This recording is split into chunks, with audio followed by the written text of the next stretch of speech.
আসসালামু আলাইকুম বন্ধুরা, দেখেন আজকে আমি এই আনার গাছটাকে এখানে দুইটা মনে হয় দুই তিনটা আনারের গাছ একসাথে হয়েছে। আমি এই আনার গাছটাকে আজকে অন্য জায়গায় রোপণ করব।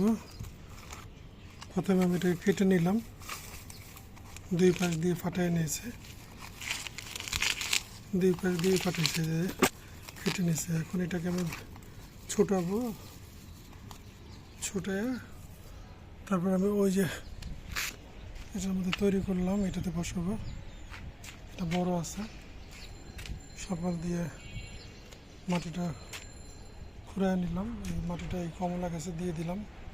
কমলা গাছটা আধমরা হয়ে গেছে, ওগুলো ঘষে ছিল। ওই বসাই, তারপরে দেখাবো আপনাদেরকে। এটাতে এই গাছটাকে আমি ছুটায় নিই। আমি ভাবছিলাম দুই তিনটা গাছ, না একটা গাছেই, একটা গাছ এই যে গোড়া বের হয়েছে, একটা গাছই ডাল ছাড়ছে কয়েকটা।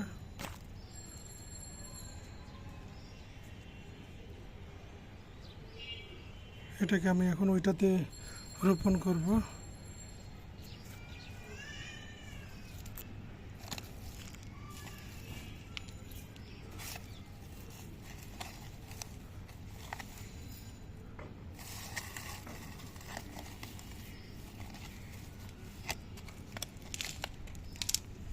দুই পাশটা কেটে নিয়েছে, এখন আমি এটাকে ছোট আলাদা করব।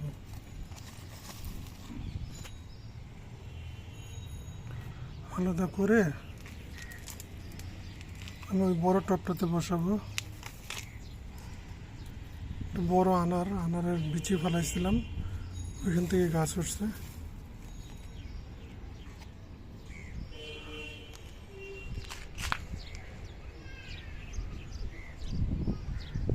আমি এটাকে বসাই, তারপরে দেখাবো, আবার রিভিউ দিব।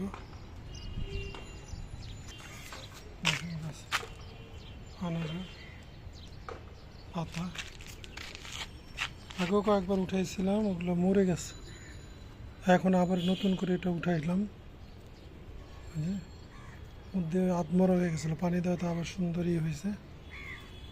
এটা আমি এখন এটাকে নিয়ে আমার এটাতে বসাবো, বসবে, যদি বসবে এটাতে বসাই দিই। পরে আপনাদেরকে আবার রিভিউ দেবে। দেখেন নয়নতারা,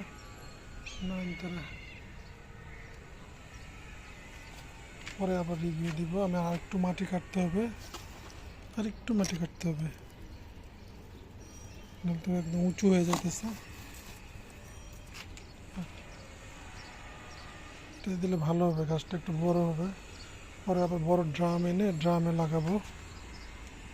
ভালো থাকবেন সবাই, সুস্থ থাকবেন। গাছটাকে লাগাই, দেখেন পাতাগুলো। অনেক গাছ ড্রামের অভাবে নষ্ট হয়ে যাচ্ছে, যে ড্রাগন গাছটা এটাও নষ্ট হয়ে যাচ্ছে। এই পেঁপে গাছ, এই তিনটা পেঁপে গাছ একসাথেই করছিলাম, কিন্তু এটা পায় নাই বড়, এর জন্য এটা গ্রোথ কম। বড় ড্রাম পাইলে এটাও বড় হইতো। আচ্ছা, এটাকে লাগাই আগে, তারপর আপনাদের সাথে আবার আসবো, আবার ফিরে আসবো। এটাকে একটু মাটি কাটতে হবে, দেখতে এরকম লাগবে, এই জাস্ট এরকম লাগবে দূর থেকে।